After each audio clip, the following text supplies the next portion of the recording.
Hey guys, Dr. Ryan Hewitt here from Amplified Athlete and Merrimack Valley Wellness Center. Today we're going to talk about hip health. Now there are very few things that will hinder your athletic performance, like having poor hip mobility. Also having poor hip movement also is a major culprit for a lot of people that struggle with back pain. So what we're going to do today, very quickly, we're going to assess our internal and external rotation of our hips, right? So just sitting here with 90-degree position of the hip, what we're going to do is just externally rotate the hip, check to see if you have at least 40 degrees. You want to have 40 to 60 degrees of that external rotation, and we'll check internal rotation. We should have about 30 to 40 degrees. And of course you want to check both sides here.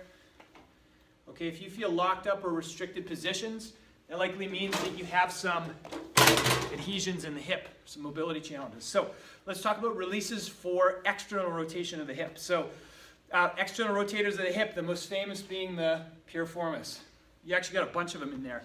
Piriformis, gemellus superior, inferior, obturator internus, externus, and quadratus lumborum. Whole series of those right along basically the outskirts of your femur head, right in that butt area. So what we're going to do is we're going to take either our AccuMobility ball, I got a level 1 here, or you can also use a lacrosse ball. And what we're going to do first is we're going to get into sort of the glute region here. All right? So I have my left leg pinned on the ground here. I'm in a solid position, my core activated here. And what I'm going to do here is I'm going to throw my right leg on top of my left leg, digging that AccuMobility ball in my glute. And that's pretty tender for me. What I'm going to do is I'm just going to move around a little bit just to sort of secure some of that tissue position. And then what I'm going to do is I'm going to internally and externally rotate my hip. I'm going to do this for about 15 or 20 seconds, 5 or 6 reps. Okay, and what I'm going to do is move a little more laterally. Okay, now I'm going to get over to more of the glute medius area there, into some of the more of the external rotators as well. And I'm going to go same position here, but what I'm going to do here is I'm going to do more of a clamshell. I'm going to do 5 or 6 reps like this. Okay, and we're going to get into some of the abductors of the hip now. We're going to get over just a little bit more. And what I'm going to do is apply a little bit of hip flexion here. So again, feet planted in the floor, lat activated, core activated. I'm just going to do a little flexion, extension of the hip here. Okay, and lastly, we're going to get into some of the fibers of the TFL over on some of those abductors, more in the glute medius. Okay, now we're going to keep this planted here. We're going to go, instead of on the elbow, all the way down on the ground, and we're going to activate abduction like this. And you can play around, move a little more laterally, really find those tender areas. Spend about 15 or 20 seconds on there. Okay, like that. So a lot of those are the external rotators of the hip. We also hit a couple of the internal rotators.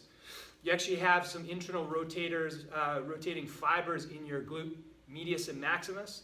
But some of the other internal rotators are also in this groin area, okay? Into this, basically your AED adductors.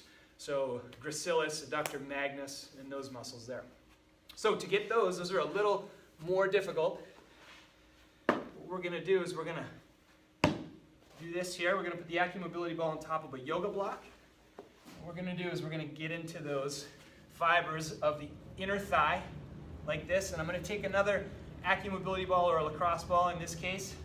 What I'm going to do is I'm going to flex and extend my leg, sort of pin and stretch some of those fibers. Again, I'm active on my shoulder, lat activated, core activated.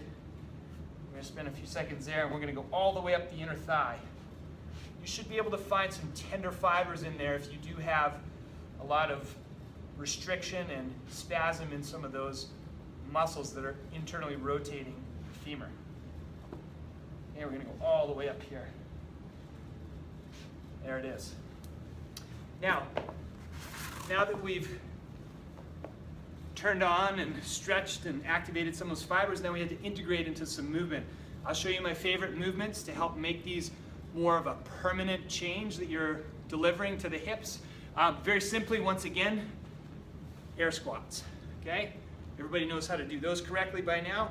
Okay, nice tripod position, planted to the ground, knees over your toes, torso up, squatting all the way down, squeezing the butt at the top, really activating the glutes, the hips, the inner thighs, the quads. Okay, you do about 15 of those. I love reverse lunges as well. Nice upright, stable position, tight core, driving from that back leg up. Okay, so we're gonna go to the right side and the left side. And we're gonna do about 10 each leg like that. And if you've got a little band here, like a hip circle, what you're gonna do is you're gonna throw that around the knees in an athletic position here, and we're gonna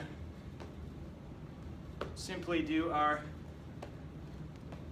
lateral movement like this, banded lateral movements. Really get those hips and those glutes fired up, squeezing. Okay, I would suggest doing 10 per side like that. Maybe do 2 or 3 rounds. Watch those hips start to get lubed up and help you out. So thanks for watching.